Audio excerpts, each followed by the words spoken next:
Hello students, welcome back. Today we will start with our next chapter, that is the chaos.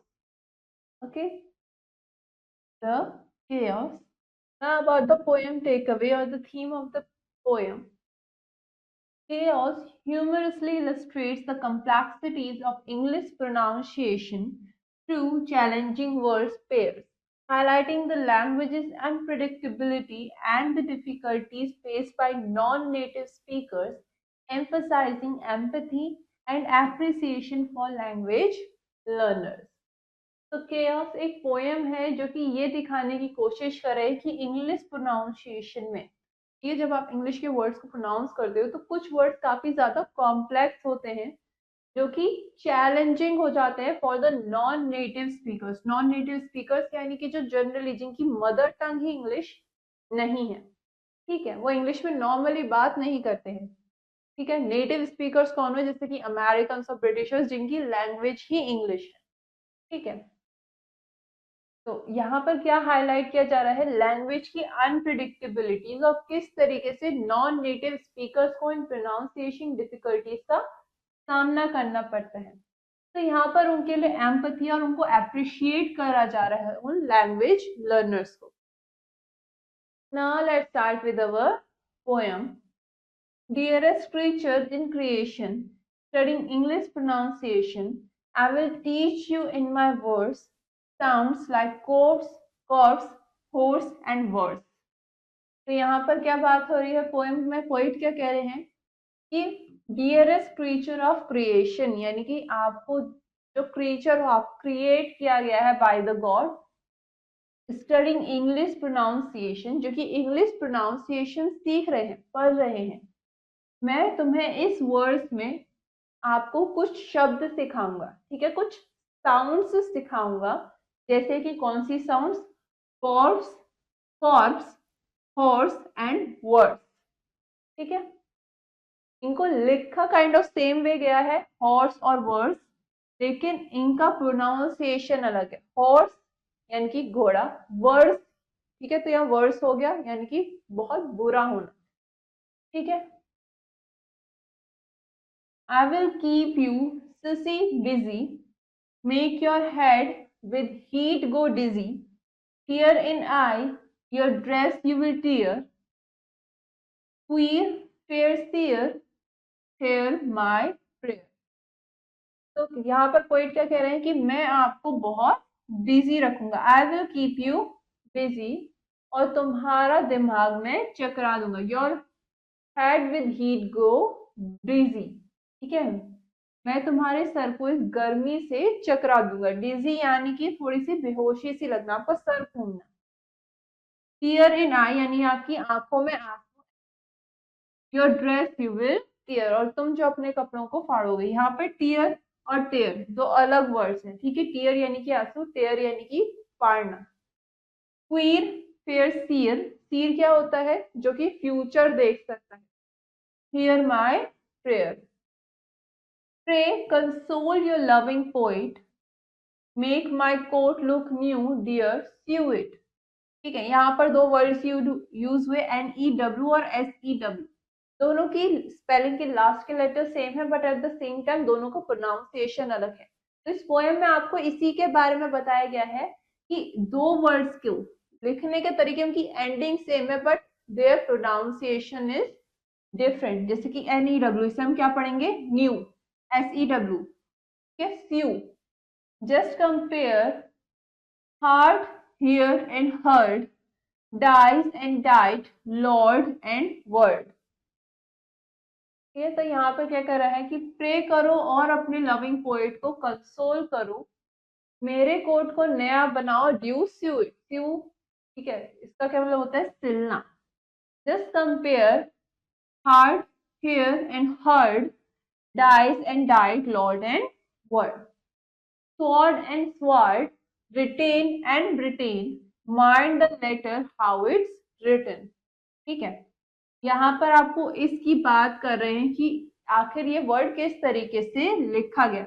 यहाँ पे दो चीजें हैं, retain और ब्रिटेन, ठीक है, ब्रिटेन में भी रिटेन का साउंड आता है लेकिन उसकी स्पेलिंग अलग है, ठीक है। रिटेन की स्पेलिंग क्या होती है, RE, ठीक है, RE आता है इसकी स्पेलिंग में, बट ब्रिटेन में जो रिटेन की साउंड आती है उसकी स्पेलिंग क्या हो जाती है? RI। ठीक है। Made has not the sound of bed, made में बेड की साउंड नहीं है। Say said, pay paid, laid but played.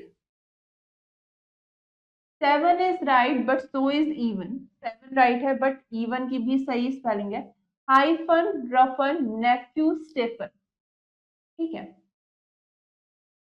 तो यहाँ पर आपको कुछ वर्ड्स और उनकी प्रोनाउंसिएशन के लिए आपको कुछ वर्ड्स गिवन है। Monkey, donkey, clerk and jerk, एस, ग्रेस, वेस्ट, डेमिस, पॉट एंड वर्क। ठीक है। आपको कुछ वर्ड्स गिवन है यहाँ पे। A for valour, vapid, vapour. ठीक है। ए फॉर वैलर, यहाँ पर ए वर्ड आ रहा है बीच में। ठीक है। तो उस चीज के लिए बात करी गई। Valour, vapid, vapour. ठीक है। एज फॉर न्यूज, खबर। ठीक है। Compare, newspaper. G for gibbet, gibbon, gist. I for athenchrist and grist. ठीक, गिबन क्या होता है? अ टाइप ऑफ मंकी। ठीक है। और ग्रिस्ट क्या है? जब आप जैसे गेहूं से गेहूं की जो बाली होती है, ठीक है, उससे जब आप गेहूं को अलग कर देते हो तो उसे कहा जाता है ग्रिस्ट। ठीक है। एक एग्जाम्पल दे रही हूँ, इसे कहा इस तरीके से होता है। ठीक है। प्रोनाउंसिएशन, थिंक ऑफ साइकी वगैरह। प्रोनाउंसिएशन, साइकी यानी कि एक तरीके से समझने की जो शक्ति होती है आपके अंदर की, माइंड के बारे में सोचो। Is a paling, stout and spiky. ठीक है। इसका रंग उड़ता जा रहा है, छोटा होता जा रहा है, स्पाइकी होता जा रहा है। Won't it make you lose your wits. ठीक है। क्या ये आपका अपना माइंड लूज करने पर नहीं मजबूर कर देगा? Writing groats and saying grits. जब आप ग्रोट्स लिख रहे हो और उसे से कर उसको बोल रहे हो grits. Don't you think so reader, rather saying letter, batter, father. ठीक है। यहाँ पर आपको 4 वर्ड्स मिले, ठीक है, जो कि सेम तरीके से रिटन है। RATHER, LATHER, BATHER और FATHER, लेकिन सबका प्रोनाउंसिएशन अलग है। सब में एक चीज कॉमन है, क्या? ATHER, बट उनका प्रोनाउंसिएशन अलग है। क्या? रेदर, लेदर, बादर, ठीक है, या बेहतर जिसे हम कहते हैं, और फादर। ठीक है। Finally which rhymes with enough. Finally enough के साथ क्या राइम करता है? दो। ये साउंड सेम है लास्ट में, OUGH, OUGH, but this is enough and this is दो। ठीक है। ट्रू। ठीक है। बो, BOUGH, ठीक है, OUGH का साउंड इसमें भी है। यहाँ पर सब में एक चीज कॉमन है, क्या? OUGH, बट सबका प्रोनाउंसिएशन अलग है। क्या? इनफ, दो, ट्रू, वो, कफ।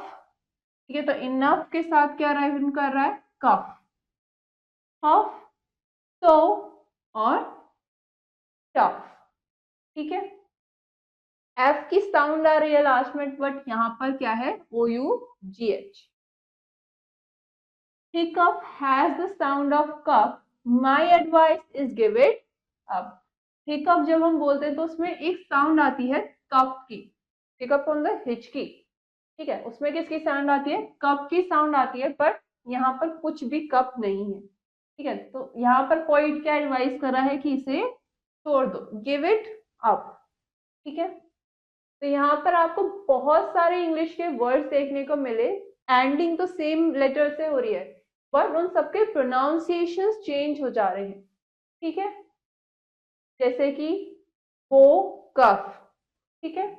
इसी तरीके से हिकअप में जैसे कप का साउंड आ रहा है, but there is no cup. तो पोएम किसने लिखी है? बाय गैर्नर्ड नोल्स्ट ट्रेनाइट ने। Now, summary of the poem. Chaos by Gernot Nast. Tonight is a humorous poem that highlights the complexities and irregularities of the English language. तो एक humorous poem है जो कि क्या highlight कर रही है? इंग्लिश लैंग्वेज की कॉम्प्लेक्सिटीज और उसकी इरेगुलरिटीज को। The poem showcases various words that defy conventional pronunciation rules, illustrating the challenges faced by both native speakers and learners of English. तो इस पोएम में क्या दिखाया गया है, कई ऐसे वर्ड्स दिखाए गए हैं जो कि प्रोनाउंसिएशन रूल्स को डिफाई करते हैं, यानी कि प्रोनाउंसिएशन रूल्स को फॉलो नहीं करते हैं। और ये क्या इलस्ट्रेट कर रहा है कि native plus non native speakers या फिर जो लर्नर्स हैं ऑफ द इंग्लिश लैंग्वेज, उनको किस तरीके की चैलेंजेस इंग्लिश में फेस करनी पड़ती हैं। It humorously depicts the chaos that ensues when attempting to navigate the nuances of English pronunciation, making it an entertaining and relatable piece for anyone familiar with the language.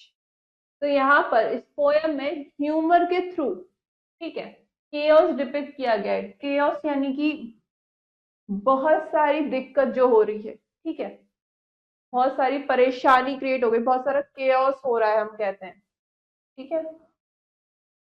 तो क्या करा जा रहा है यहाँ पर, अटेम्प्ट किया जा रहा है सामने वाले को नेविगेट करने में कि इंग्लिश प्रोनाउंसिएशन में, ठीक है, किस तरीके की दिक्कतें, कॉम्प्लेक्सिटीज और इरेगुलरिटीज देखने को मिलती हैं, जो कि इस ह्यूमर के सेंस के थ्रू, इस सेंस ऑफ ह्यूमर के थ्रू या फिर उसको समझ सकता है, जिस तरीके से डिपिक्ट करी गई है एंटरटेनिंग फॉर्म में, इससे लोग रिलेट कर सकते हैं, वो लोग जो इस लैंग्वेज से फेमिलियर है, जो भी इंग्लिश लैंग्वेज को जानता है। Now we came across a few new words in this chapter. Now we'll look at their meanings. Corps यानी कि डिवीजन इन दी आर्मी, जब आर्मी में आप डिवाइड कर देते हो, अलग अलग टुकड़ियां जिन्हें कहते हैं, बना दिया जाती है। तीर, a person with supernatural vision, यानी कि जो फ्यूचर देख सकता है, जिसके पास सुपरनैचुरल विजन है, वो पास्ट में जा सकते हैं, फ्यूचर देख सकते हैं। गिबट यानी कि gallows, given a kind of monkey.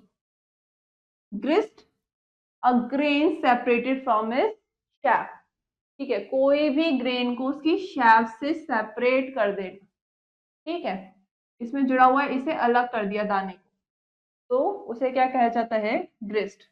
ग्रोट्स किसे कहते हैं, अ टाइप ऑफ ग्रेन, ठीक है, it is a type of grain. Now we have a few questions in this chapter. First, fill the correct option in OMR sheet.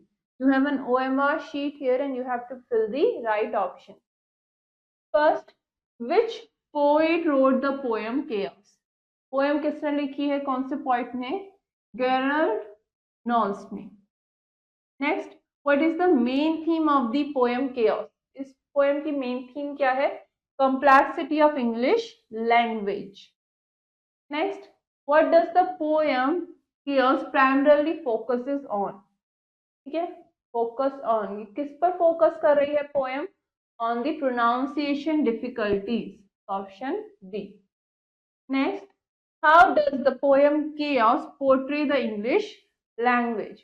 तो poem किस तरीके से English language को दर्शा रही है, एज chaotic एंड इरेगुलर, इसमें बहुत सारी प्रोनाउंसिएशन में दिक्कतें आती हैं और ये बहुत ज्यादा इरेगुलर है, ठीक है।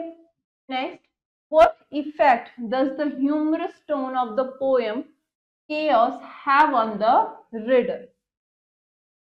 इस पोएम की जो ह्यूमरस टोन है वो रीडर पर किस तरीके का इफेक्ट करती है, कैसा इफेक्ट डालती है, it entertains and amuses the reader, वो रीडर को एंटरटेन करती है, उसको एंगेज करके रखती है, ठीक है। Now next question, fill in the blanks.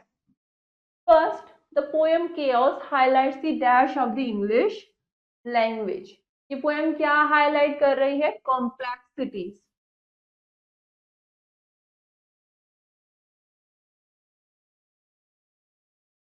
ठीक है, complexities of the English language. Gernot Knoss tonight uses dash to convey the challenges of English pronunciation. Gernot Knoss क्या यूज कर रहे हैं इंग्लिश प्रोनाउंसिएशन को, चैलेंजेस को कन्वे करने के लिए क्या यूज कर रहे हैं, ह्यूमर, ठीक है।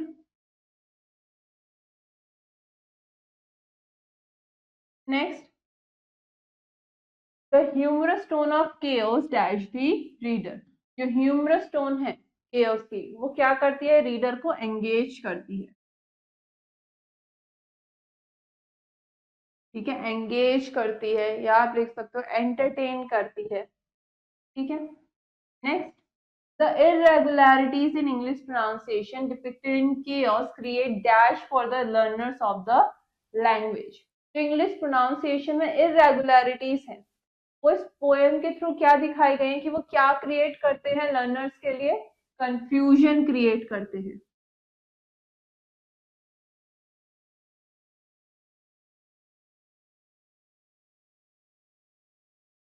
Next, chaos serves as a humorous commentary on the dash of the English language. जो ये पोएम है chaos, कि किस तरीके से सर्व करती है, ह्यूमरस कमेंट्री. ठीक है, इंग्लिश लैंग्वेज की, किसकी, उसकी इरेगुलरिटीज की.